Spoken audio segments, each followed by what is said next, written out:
DCM DK Shivakumar ಇಂದು ವಿಜಯಪುರ ಜಿಲ್ಲಾ ಪ್ರವಾಸವನ್ನು ಕೈಗೊಂಡಿದ್ದಾರೆ. ಬೆಳಗ್ಗೆ 11:30ಕ್ಕೆ ಹೆಲಿಕಾಪ್ಟರ್ ಮೂಲಕ ವಿಜಯಪುರಕ್ಕೆ ತಲುಪಲಿದ್ದಾರೆ.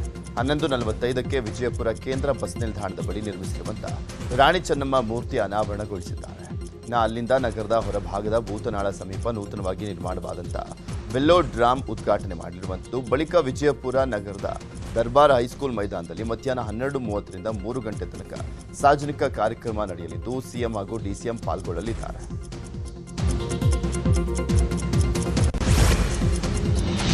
ಬೆಂಗಳೂರಿನ ಕೋಗಿಲು ಲೇಔಟ್ ಸಂತ್ರಸ್ತರಿಗೆ ಇವತ್ತು ಜಿಬಿಎ ಕೇಂದ್ರ ಕಚೇರಿಯಲ್ಲಿ ಹಕ್ಕುಪತ್ರ ವಿತರಣೆ ಮಾಡಲಾಗುತ್ತೆ. 26 ಕುಟುಂಬಗಳಿಗಷ್ಟೇ ಮನೆ ಪಡೆಯೋಕೆ ಅರ್ಹತೆ ಇದೆ. ಇವರಿಗೆಲ್ಲ ಇವತ್ತು ಸಂಜೆ 4ಕ್ಕೆ ಜಿಬಿಎ ಕೇಂದ್ರ ಕಚೇರಿಯ ಡಾಕ್ಟರ್ ರಾಜ್ಕುಮಾರ್ ಗಾಜಿನ ಮನೆಯಲ್ಲಿ ಹಕ್ಕುಪತ್ರ ನೀಡಲಾಗುತ್ತೆ. ಕಾರ್ಯಕ್ರಮದಲ್ಲಿ ಸಚಿವ ಜಮೀರ್ ಅಹ್ಮದ್, ಕೃಷ್ಣ ಭೈರೇಗೌಡ ಭಾಗಿಯಾಗಲಿದ್ದಾರೆ. ಒಟ್ಟು 200ಕ್ಕೂ ಅಧಿಕ ಮನೆಗಳನ್ನು ಡೆಮಾಲಿಷ್ ಮಾಡಲಾಗಿತ್ತು. ಆದರೆ ಕಳೆದ 5 ವರ್ಷದಿಂದ ವಾಸ ಇರೋರಿಗೆ ಮಾತ್ರ ಈಗ ಫ್ಲಾಟ್ ಕೊಡಲಾಗ್ತಾ ಇದೆ. ಇನ್ನು ಕೋಗಿಲು ಲೇಔಟ್ ಜಾಗ ಕಬಳಿಕೆ ಪ್ರಕರಣ ಸಂಬಂಧ ತನಿಖೆ ತೀವ್ರಗೊಳಿಸಲಾಗಿದೆ. ಅಕ್ರಮ ನಿವಾಸಿಗಳಿಂದ ವಿಜಯ್ ಮತ್ತು ವಸೀಮುಲ್ಲಾ ಹಣ ಪಡೆದಿರೋದು ಪತ್ತೆ ಆಗಿದೆ. ಒಬ್ಬೊಬ್ಬರ ಬಳಿ 1.5 ಲಕ್ಷ ಹಣ ಪಡೆದಿರೋದು ಪತ್ತೆ ಆಗಿದೆ. ಹಣ ಪಡೆದು ನಕಲಿ ಹಕ್ಕುಪತ್ರಗಳನ್ನು ನೀಡಿರುವ ಬಗ್ಗೆ ಮಾಹಿತಿ ಲಭ್ಯವಾಗಿದೆ. 160 ಕುಟುಂಬಗಳ ತನಿಖೆಗೆ ಕಮಿಷನರ್ ಸೀಮಂತ್ ಕುಮಾರ್ ಸಿಂಗ್ ಸೂಚನೆ ಕೊಟ್ಟಿದ್ದಾರೆ. 2022ರಿಂದ ಕೆಲಸ ಮಾಡಿರೋ ತಹಶೀಲ್ದಾರ್ಗಳ ವಿಚಾರಣೆಗೂ ಸೂಚನೆ ಕೊಟ್ಟಿದ್ದಾರೆ. ಹುಬ್ಬಳ್ಳಿಯ ಬಿಜೆಪಿ ಕಾರ್ಯಕರ್ತೆ ವಿವಸ್ತ್ರ ಕೇಸ್ ಖಂಡಿಸಿ ಇಂದು ರಾಜ್ಯದಾದ್ಯಂತ ಬಿಜೆಪಿ ಹೋರಾಟವನ್ನು ಮಾಡಲಿದೆ. ಈ ನಡುವೆ ವಿಪಕ್ಷ ನಾಯಕ ಆರ್ ಅಶೋಕ್ ಇಂದು ಹುಬ್ಬಳ್ಳಿ ಧಾರವಾಡ ಪೊಲೀಸ್ ಆಯುಕ್ತರನ್ನ ಭೇಟಿ ಮಾಡಲಿದ್ದಾರೆ. ಘಟನೆ ಬಗ್ಗೆ ಮಾಹಿತಿಯನ್ನು ಪಡೆಯಲಿದ್ದಾರೆ. ಅಲ್ಲದೆ ಸಂತ್ರಸ್ತ ಮಹಿಳೆ ಮನೆಗೆ ವಿಪಕ್ಷ ನಾಯಕ ಆರ್ ಅಶೋಕ್ ಭೇಟಿಯನ್ನು ಕೊಡಲಿದ್ದಾರೆ. ಹುಬ್ಬಳ್ಳಿ ಮಹಿಳೆಯ ವಿವಸ್ತ್ರ ಕೇಸ್ ಸಂಬಂಧ ಕೇಶವಾಪುರ ಪೊಲೀಸ್ ಇನ್ಸ್ಪೆಕ್ಟರ್ ಎಸ್ಕೆ ಹಟ್ಟಿ ವರ್ಗಾವಣೆ ಮಾಡಲಾಗಿದೆ. ಎಸ್ಕೆ ಹಟ್ಟಿ ಜಾಗಕ್ಕೆ ಗಂಟಿಕೇರಿ ಇನ್ಸ್ಪೆಕ್ಟರ್ ನಿಯೋಜನೆ ಮಾಡಲಾಗಿದೆ. ಎಸ್ಕೆ ಹಟ್ಟಿ ವರ್ಗಾವಣೆ ಮಾಡಿ ಪೊಲೀಸ್ ಆಯುಕ್ತ ಎನ್ ಶಶಿಕುಮಾರ್ರಿಂದ ಆದೇಶವನ್ನು ಹೊರಡಿಸಲಾಗಿದೆ. ಪ್ರಭಾರಿಯಾಗಿ ಇನ್ಸ್ಪೆಕ್ಟರ್ ಜಾಧವ್ ಅವರನ್ನು ನಿಯೋಜನೆ ಮಾಡಲಾಗಿದೆ. ಸುಜಾತ ವಿರುದ್ಧ ದಾಖಲಾದಂಥ ಕೇಸ್ ತನಿಖೆಗೆ ಎಸಿಪಿ ಶಿವರಾಜ್ ಕಟಕಬಾವಿ ನೇಮಿಸಲಾಗಿದೆ. ಮಹರ್ಷಿ ವಾಲ್ಮೀಕಿ ಜಾತ್ರೆ ಮಹೋತ್ಸವದ ಪೂರ್ವ ಸಿದ್ಧತೆ ಹಿನ್ನೆಲೆ ಇವತ್ತು ಬೆಳಗ್ಗೆ 11 ಗಂಟೆಗೆ ದಾವಣಗೆರೆ ಜಿಲ್ಲೆಯ ಹರಿಹರ ತಾಲೂಕಿನ ರಾಜನಹಳ್ಳಿಯ ವಾಲ್ಮೀಕಿ ಮಠದಲ್ಲಿ ಸಭೆ ನಡೆಯಲಿದೆ. ಫೆಬ್ರವರಿ 8, 9ರಂದು ಶ್ರೀ ಮಹರ್ಷಿ ವಾಲ್ಮೀಕಿ ಜಾತ್ರೆ ನಡೆಯಲಿದ್ದು ಸಿದ್ಧತೆಯ ಬಗ್ಗೆ ಚರ್ಚೆ ನಡೆಯಲಿದೆ. ವಾಲ್ಮೀಕಿ ಸಮಾಜದ ಎಲ್ಲಾ ಶಾಸಕರಿಗೆ ಸಭೆಗೆ ಆಹ್ವಾನ ಕೊಡಲಾಗಿದೆ. ಬಾಗಲಕೋಟೆಯ ಕೆರೂರ ಪಟ್ಟಣದಲ್ಲಿ ಬನಶಂಕರಿ ದೇವಿ ರಥೋತ್ಸವ ಅದ್ದೂರಿಯಾಗಿ ನೆರವೇರಿದೆ. ಭಕ್ತರು ರಥಕ್ಕೆ ಬಾಳೆಹಣ್ಣು, ಉತ್ತತ್ತಿ ಎಸೆಯುವ ಮೂಲಕ ರಥೋತ್ಸವದಲ್ಲಿ ಭಾಗಿಯಾಗಿದ್ದರು. ಆದಿ ಪರಮೇಶ್ವರ ನಿನ್ನ ಪಾದಕ್ಕೆ ಶಂಭುಕ ಎಂಬ ಘೋಷಣೆಯೊಂದಿಗೆ ಭಕ್ತರು ತೇರನ್ನು ಎಳೆದಿದ್ದಾರೆ. ರಥೋತ್ಸವಕ್ಕೆ ಬೆಳಗಾವಿ, ಗದಗ, ವಿಜಯಪುರ ಸೇರಿದಂತೆ ಅಕ್ಕಪಕ್ಕದ ಜಿಲ್ಲೆಯ ಭಕ್ತರು ಸಾಕ್ಷಿಯಾಗಿದ್ದರು. ಜಾತ್ರೆ ನಿಮಿತ್ತ ಬೆಳಗ್ಗೆಯಿಂದ ಅಭಿಷೇಕ, ಕುಂಕುಮಾರ್ಚನೆ ಸೇರಿದಂತೆ ವಿಶೇಷ ಅಲಂಕಾರ, ಪೂಜಾ ಕೈಂಕರ್ಯಗಳು ನೆರವೇರಿದ್ದು ಇಂದಿನಿಂದ ನಿರಂತರ 5 ದಿನ ಬನಶಂಕರಿ ಜಾತ್ರೆ ನಡೆಯಲಿದೆ.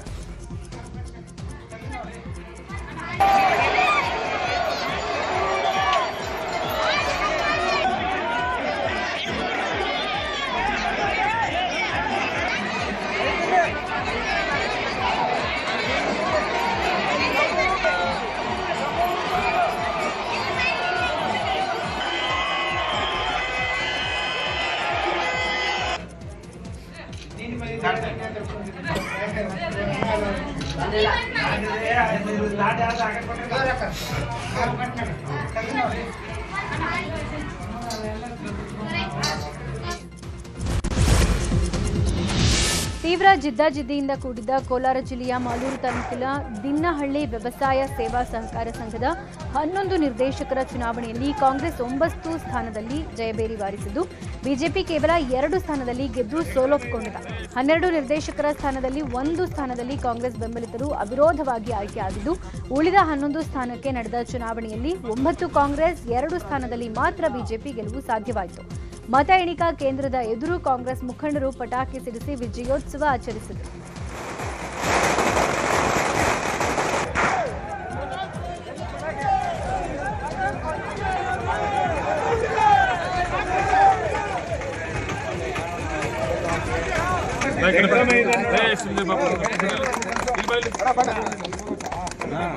ಆಯ್ತು, ನಮ್ಮ ಲೀಡರ್ ಕಾಣಿಸಲ್ವಾ?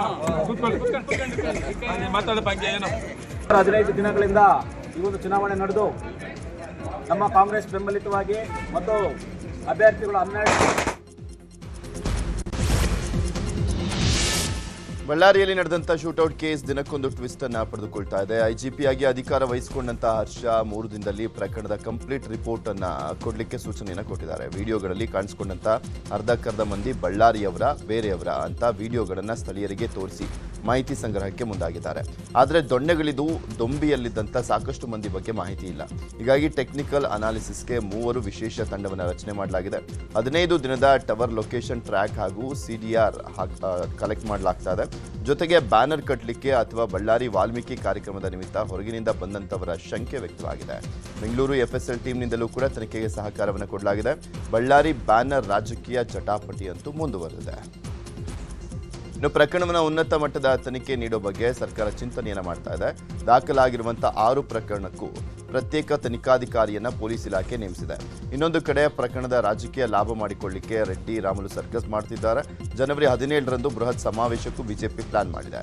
ಅಲ್ಲಿಯವರೆಗೂ ಪ್ರಕರಣ ಜೀವಂತವಾಗಿರಲಿಕ್ಕೆ ಇನ್ನಿಲ್ಲದ ತಂತ್ರವನ್ನು ಮಾಡ್ತಾ ಇದ್ದಾರೆ. ಇನ್ನೊಂದು ಕಡೆ ಜನಾರ್ದನ್ ರೆಡ್ಡಿ ಯಾವುದೇ ಪ್ರಚೋದನೆ ಹೇಳಿಕೆ ಕೊಟ್ಟರೂ ಕೂಡ ಸುಮ್ಮನೆ ಇರುವಂತೆ ಭರತ್ ರೆಡ್ಡಿಗೆ ಕಾಂಗ್ರೆಸ್ ನಾಯಕರು ಸೂಚನೆಯನ್ನು ಕೊಟ್ಟಿದ್ದಾರೆ.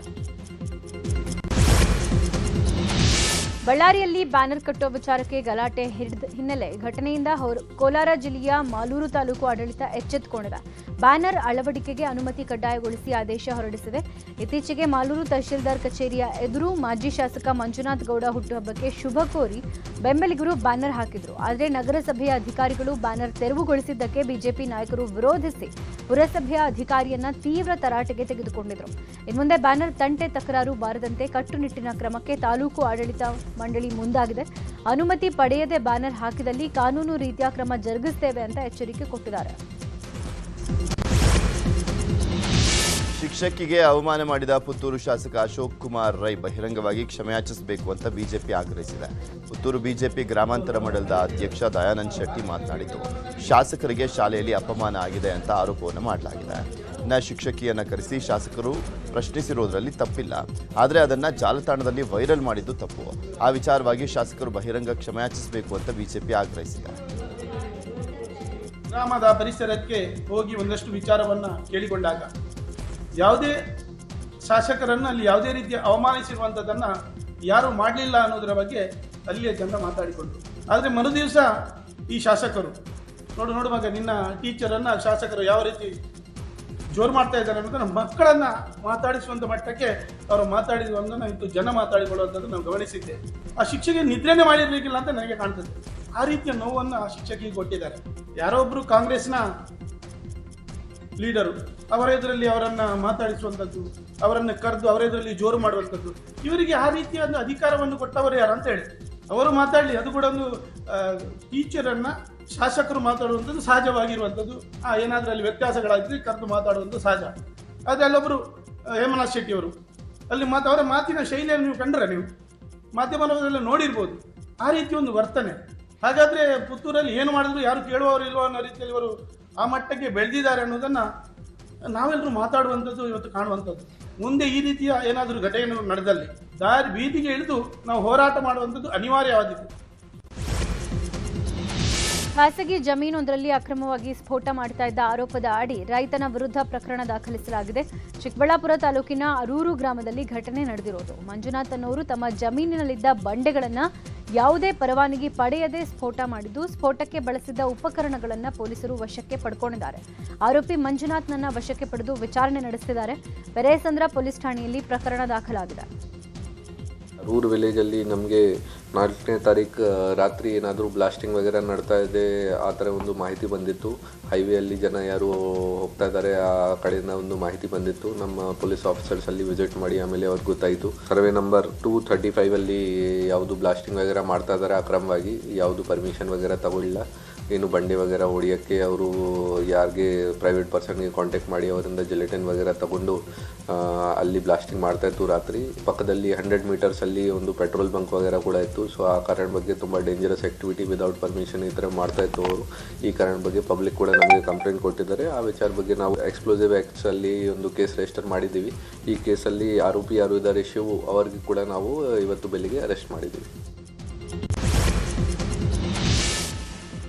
ನಡು ರಸ್ತೆಯಲ್ಲಿ ಡೆಲಿವರಿ ಬಾಯ್ ಥಳಿಸಿರುವಂಥ ಘಟನೆ ಬೆಂಗಳೂರಿನ ಮಹದೇವಪುರ ಮುಖ್ಯ ರಸ್ತೆಯಲ್ಲಿ ನಡೆದಿದೆ. ರಸ್ತೆಯಲ್ಲಿ ಹೋಗ್ತಿದ್ದಾಗ ಡೆಲಿವರಿ ಬಾಯ್ ಅಡ್ಡ ಬಂದಿದ್ದು ಬೈಕ್ನಲ್ಲಿದ್ದಂಥ ಇಬ್ಬರು ನಿಯಂತ್ರಣ ತಪ್ಪಿ ಕೆಳಗೆ ಬಿದ್ದಿದ್ದಾರೆ. ಈ ಹಿನ್ನೆಲೆಯಲ್ಲಿ ಬೈಕ್ನಲ್ಲಿದ್ದಂಥವರು ಡೆಲಿವರಿ ಬಾಯ್ಗೆ ಮನಸೋ ಇಚ್ಛೆ ಹಲ್ಲೆಯನ್ನು ಮಾಡಿದ್ದಾರೆ. ಹಲ್ಲೆಯ ಸಂದರ್ಭದಲ್ಲಿ ಸ್ಥಳೀಯರು ಸಹಾಯಕ್ಕೆ ಬಂದಿದ್ದು ಡೆಲಿವರಿ ಬಾಯ್ಗೆ ಹೊಡೆದಿದ್ದವರನ್ನು ಥಳಿಸಿ ಸ್ಥಳದಿಂದ ಓಡಿಸಿದ್ದಾರೆ. ಘಟನೆಯ ಸಂಪೂರ್ಣ ದೃಶ್ಯಾವಳಿ ಸಿಸಿಟಿವಿಯಲ್ಲಿ ಸೆರೆಯಾಗಿದೆ.